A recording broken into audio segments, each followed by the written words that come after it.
ফেরেশতা কুল গাহে সাল্লু আলা খোদার হাবিব গো হাবিব খোদার তব দুরুদ সালাম। তো সারা পৃথিবীর মানুষ বুঝুক অথবা না বুঝুক, স্বীকার করুক বা না করুক, স্বয়ং আল্লাহর হাবিব বলেছেন রোজা রাখো তাহলে তোমরা সুস্থতা লাভ করতে পারবে। বিভিন্ন ভাবে বিধর্মী ইহুদি খ্রিস্টান বিজ্ঞানী চিকিৎসা বিজ্ঞানী বিভিন্ন চিকিৎসকরা পরীক্ষা নিরীক্ষার পরে বছরের পর বছর পরীক্ষা করে রিপোর্ট দিয়েছে যে হ্যাঁ, মানুষের রোজা রাখা মানুষের দেহের জন্য উপকারী, মানুষের দেহের জন্য কল্যাণকর। আর আমরা দুনিয়াতেও লাভবান হব, এর দ্বারা আমরা পরকালেও উপকৃত হব। সুতরাং আমাদেরকে সিয়াম সাধনা করতে হবে একমাত্র মহান আল্লাহ রাব্বুল আলামিনের সন্তুষ্টি লাভের জন্য। আল্লাহু আকবার। চিকিৎসা বিজ্ঞানীরা বিভিন্ন চিকিৎসার ক্ষেত্রে যেমন মেদ ভরি ইত্যাদি, মেদ ভরিও যদি কারো বেশি হয় সিয়াম সাধনার দ্বারা এটা একটা ভারসাম্যতা লাভ করে। তারপরে ডায়াবেটিস রোগী, এদের জন্য অধিকাংশের ক্ষেত্রে এই সিয়াম সাধনা উপকারী। আর এই মাহিনে রমজানের আগে বিভিন্ন ডায়াবেটিক হাসপাতালে ট্রেনিং দেওয়া হয়, ক্লাস করানো হয় যে ডায়াবেটিক রোগী যারা আছেন রোজা ছাড়া অন্যান্য সময় তাদেরকে, যাদের ডায়াবেটিক খুব বেশি তাদেরকে বলে 3.5 ঘন্টা পর পর কিছু খাবেন। আর ওই রোগীরাই রমজান মাসে সাহারি খায় আর সেই 13-13.5 ঘন্টা উপবাস থেকে ইফতার করে, এর মাঝে তেমন কোনো অধিকাংশেরই কোনো ক্ষতি হয় না। এটা আল্লাহর একটা বিশেষ রহমত বলি সুবহানাল্লাহ। তো ওই ডাক্তাররাই রোজার আগে রোগীদেরকে সাবধান করে দেন যে আপনারা অন্যান্য সময় ঘন ঘন খাইতেন রোগের কারণে, আর রোজাটা আল্লাহর রহমত যে 13-13.5 ঘন্টা 14 ঘন্টা উপবাস থাকার পরেও যে ধরনের ক্ষতি হওয়ার কথা এরকম কোনো ক্ষতি হয় না, বরং দেহের জন্য অনেক উপকার হয়। তবে আল্লাহর রাসূল বলছেন যে তোমরা সাহারি খাও। আল্লাহ তাআলার কথাই রাসূল করিম সাল্লাল্লাহু আলাইহি ওয়াসাল্লামের জবানি দিয়ে শরীয়তের ব্যাপারে বাইর করেছেন, এটা আল্লাহর কথা। শরীয়তের ব্যাপারে আল্লাহর রাসূল যা হাদিসে যা বলছেন এগুলো আল্লাহর কথা, তবে এগুলো সরাসরি। আর জিবরাইল আলাইহিস সালামের মাধ্যমে যে সমস্ত পাঠিয়েছেন তা হলো কোরআন। ওয়াসিতা বা মাধ্যম দিয়ে পাঠিয়েছেন সেটা হলো কোরআন। সরাসরি আল্লাহ রাসূলের জবানি দিয়ে আল্লাহ যা বাইর করেছেন তা হলো হাদিস। তো আল্লাহ তাআলা রাসূলের জবানিতে রাসূলের উম্মতকে জানিয়ে দিয়েছেন যে তোমরা সাহারি খাও, সাহারির মধ্যে বারাকা আছে, বরকত আছে। তাহলে সাহারি খাওয়ার আদেশ আছে। সাহারি খাইলে ভিন্ন আমল হলো, ভিন্ন সওয়াব হয়ে গেল, সুবহানাল্লাহ। আবার রোজার জন্য শক্তির একটা উপকরণ, একটা মাধ্যম হলো। তো ডায়াবেটিস রোগীদেরকে বিশেষ করে ডাক্তাররা বলেন বারবার যে আপনারা সাহারি অবশ্যই খাবেন, কারণ সেই সূর্য অস্ত যাওয়া পর্যন্ত আপনাকে খালি পেটে থাকতে হবে। সাহারি খাবেন, আর সাহারি বেশি আগে না খাওয়া। বিশেষ করে ডায়াবেটিস রোগী যারা, সাহারিটা বেশি আগে না খাওয়া, বরং সাহারির সময়ের যেমন শেষ সময়ের আগে, যেই সময়ের মধ্যে সাহারি খাওয়ার পরে খাদ্য পানীয় গ্রহণ করে স্বাভাবিকভাবে অবসর হওয়া যাবে, তারপরে ফজরের আযান হবে। বাস, ফজরের আযান কেউ শুনুক বা না শুনুক, ফজরের সময় এসে যাবে। এর আগে সাহারি খাওয়া শেষ করতে বলা হয়েছে। ওই 2টা, 2:30, 3টায় সাহারি খাইতে, বিশেষ করে এই ডায়াবেটিস রোগীদেরকে ডাক্তাররা বারবার নিষেধ করেন যে আপনারা বেশি আগে সাহারি খাবেন না, সাহারি একটু শেষ টাইমে খাওয়ার চেষ্টা করবেন। তাহলে সাহারি খাওয়ার মধ্যে সুন্নত আদায় হয়, সওয়াব অর্জন হয়, রোজার জন্য শক্তি অর্জন হয়। আর আমি গত জুমায়ও এই কথাটা বলেছিলাম যে এই যে heart block, open heart surgery, যত কিছু, যদি মানুষ প্রতি মাসে নিয়মিত রোজা রাখে,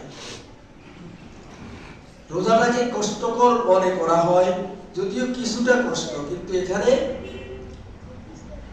ত্যাগ স্বীকারের একটা শিক্ষা এখানে পাওয়া যায়।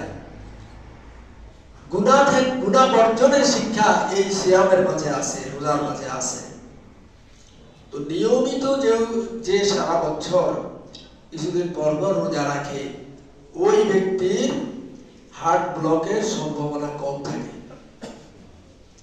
রোজা বেশি রাখলে যে সমস্ত চর্বি জমে জমে হার্ট ব্লক হয়ে যায়, বিভিন্ন ঔষধ খায় মানুষ, অধিকাংশ ক্ষেত্রে উপকৃত হয় না, কিছু কিছু ক্ষেত্রে হয়তো হইতে পারে। শেষ পর্যন্ত ওপেন হার্ট সার্জারি করে বড় অপারেশন করা হয়। এটার শ্রেষ্ঠ ঔষধ হলো সিয়াম সাধনা করা, রোজা রাখা। বিশেষ করে বাংলাদেশের প্রখ্যাত ডাক্তার জাহাঙ্গীর কবির,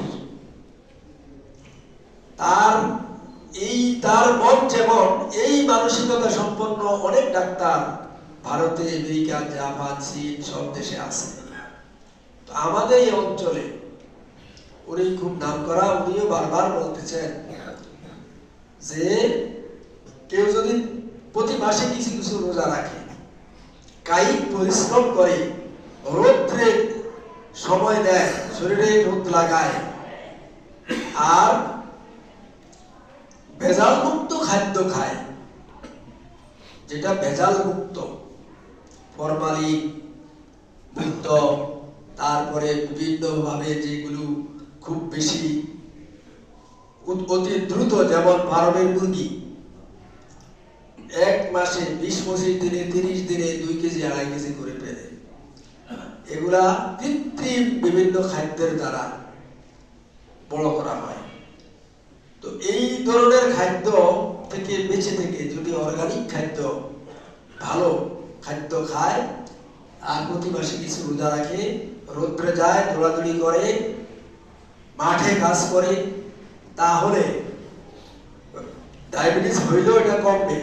আর যার ডায়াবেটিস নাই, তার ডায়াবেটিস হওয়ার সম্ভাবনা খুব কম থাকে। ওনাকে আমেরিকাতে দাওয়াত দেওয়া হয়েছিল উচ্চতর ডিগ্রির জন্য। উনি চিন্তা করলেন, আমার দেশে কত রোগী, আমি চলে যাবো, এখানে এদেরও ক্ষতি হবে, আর আমার যে লক্ষ্য উদ্দেশ্য, আমি যদি ওনাদের ওখানে গিয়ে তাদের সব কিছু গ্রহণ করি, তাহলে হয়তো আমার যে চিন্তা চেতনা, এটা বাস্তবায়ন করা কষ্ট হয়ে যাবে। উনি উচ্চতর ডিগ্রির জন্য দেশের বাইরে যান নাই, যদিও যান নাই, কিন্তু দেশে বিদেশে আন্তর্জাতিক ভাবে মানুষ উপকৃত হচ্ছে, তার জন্য দোয়া করতেছে। তো উনিও বারবার বলতেছেন যে আগে যারা মাঠে ঘাটে কাজ করেছে, রৌদ্রে গিয়েছে, গাছে উঠেছে, সাঁতার কেটেছে, ভালো খাদ্য খেয়েছে, অলস জীবন যাপন করে নাই, তাদের কয়জনের মাঝে ডায়াবেটিস ছিল? সুতরাং হার্ট ব্লক থেকে বাঁচার একমাত্র ঔষধ, শ্রেষ্ঠ ঔষধ হলো সিয়াম সাধনা করা, রোজা রাখা। রোজা রাখতে রাখতে চর্বি কমে যায়, অতিরিক্ত চর্বি কমে যায়। বেশি বেশি সারা বছর যদি কেউ প্রতি মাসেই কিছু কিছু রোজা রাখে, তাহলে আস্তে আস্তে অতিরিক্ত যে চর্বিটা, এটা কমে ব্লক ছুটতে থাকে। বলি সুবহানাল্লাহ।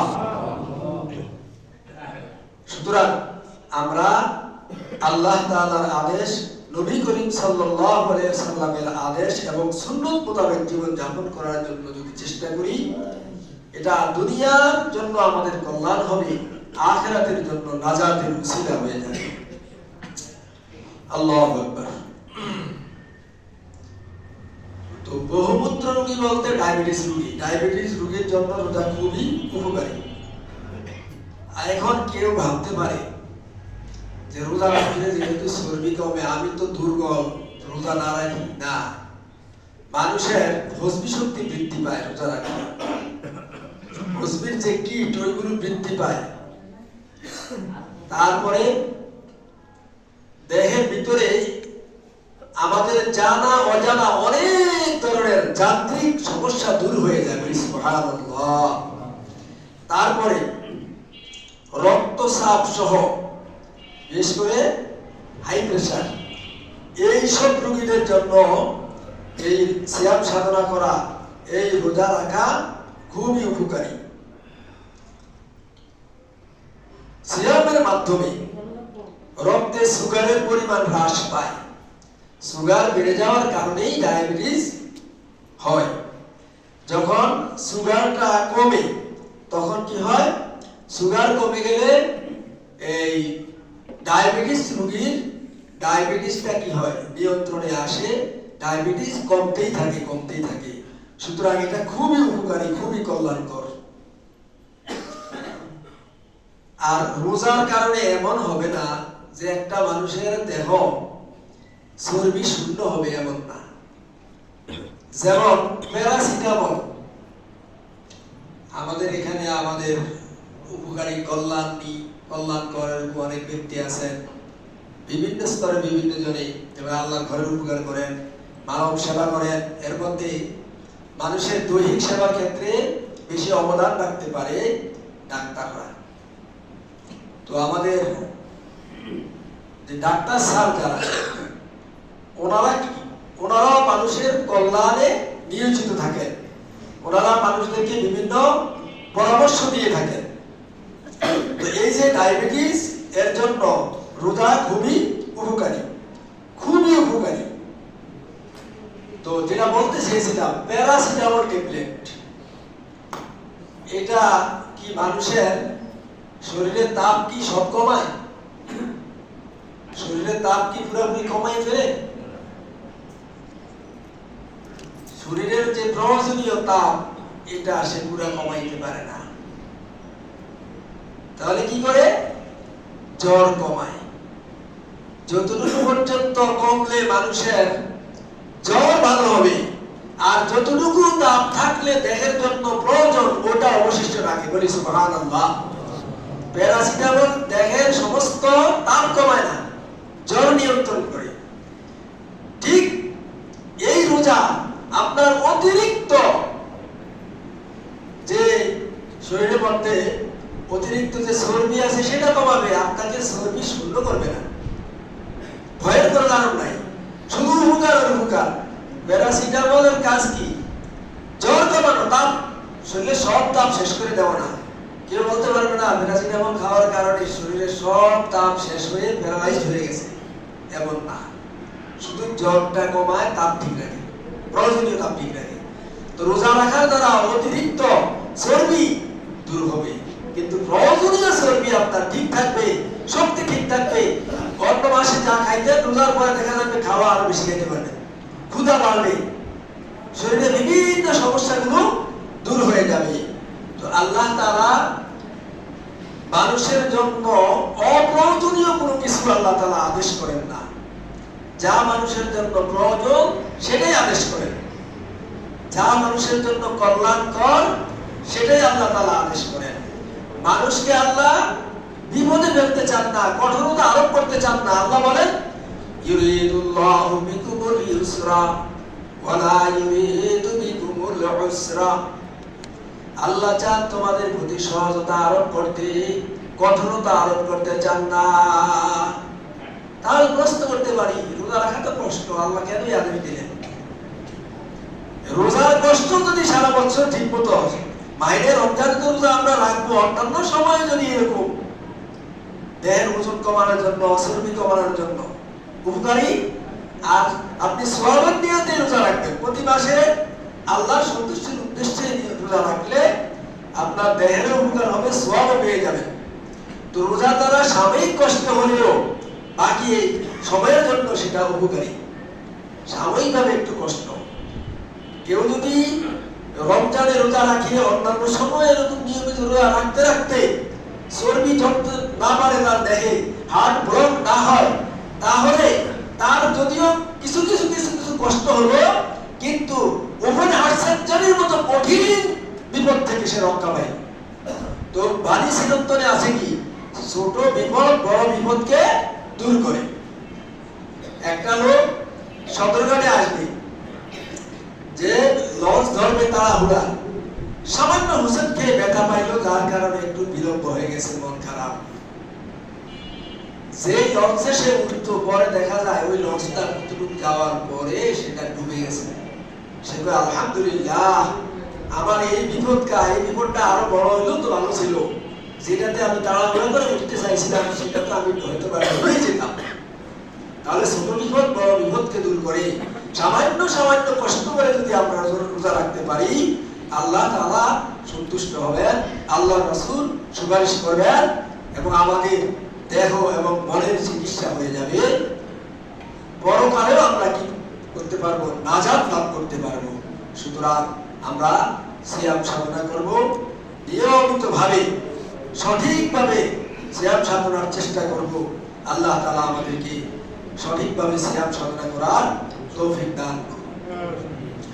আর রোজা নষ্ট হয়ে যায়, রোজা ক্ষতিগ্রস্ত হয়, এমন কোন কাজ আমরা করব না। কারণ কষ্ট করে রোজা রেখে ওই রোজা যদি অঙ্গহানি হয়ে যায়, তাহলে কি সেটা আমাদের জন্যই ক্ষতি, আমাদের পরিশ্রম বৃথা যাবে। সুতরাং রোজার অঙ্গহানি হয় এমন কোন কাজ আমরা করব না। যেমন কিছু কাজ আছে রোজা কি হয়, মাকরুহ হয়ে যায়। মিথ্যা কথা বলা, রোজা থাকা অবস্থায় মানুষের অকল্যাণ, মানুষের ক্ষতি করে চিন্তা করা, বিভিন্ন শেকায়েত গীবত, এইরকম। তো এগুলার দ্বারা কি হয়, রোজা যদিও ভাঙে না, কিন্তু রোজা মাকরুহ হয়ে যায়। ঝগড়াঝাটি করা, গালিগালাজ করা, এগুলো কি রোজা ভেঙে যায়। তারপরে মুখের মধ্যে থুতু জমা করে রেখে গিলে ফেলা, রোজা না ভাঙলে রোজা মাকরুহ হয়ে যায়। বিশেষ করে যারা নতুন রোজা রাখে, শিশু কিশোর, তারা অনেক সময় বুঝে না, মনে করে থুতু গিলে ফেললে যদি রোজা ভেঙে যায়, ফেলতে চায় না। আসলে সামান্য থুতু আসলে ফেলে দিতে হবে, আসলো ফেলে দিল, জমা হলো না। আর যদি থুতু গিলেও রোজার কোনো ক্ষতি নাই। স্বাভাবিক যে থুতু সামান্য আসবে, গিলে ফেলবে, রোজার কোনো ক্ষতি হবে না। অনেকগুলো থুতু একত্র জমা করিয়া যদি গিলে ফেলে, তাহলে মাকরুহ হবে, তখন রোজা ভাঙবে না। তারপরে বিনা প্রয়োজনে কোনো বস্তু মুখে রাখা বা চিবানো, কিংবা জিহ্বা দ্বারা এর স্বাদ গ্রহণ করা, এটা মাকরুহ। আবার কিছু চিবাইলো, এই স্বাদ গ্রহণ করতে গিয়ে আস্তে গলার ভিতরে যদি তা চলে যায়, তাহলে কি রোজা ভেঙে যাবে। সুতরাং এই সহজ জিনিসগুলো আমরা লক্ষ্য করার চেষ্টা করি। আর রোজা ভাঙার যে মেইন কারণ, ওগুলো কিন্তু আমরা সবাই জানি। যেরকম নামাজের যে ফরজ বিষয়গুলো আমরা জানি, সুন্নত মুস্তাহাব মাকরুহ বিষয়গুলো আমরা অনেক সময় জানি না। তো এই ছোটখাটো যে বিষয়গুলোর কারণে রোজা মাকরুহ হয়, ওগুলো থেকে আমরা বিরত থাকার চেষ্টা করব। আমাদের সময় শেষ হয়ে গেছে, 1:00 বেজেছে। ওয়া আখিরু দাওয়ানা আলহামদুলিল্লাহি রাব্বিল আলামিন।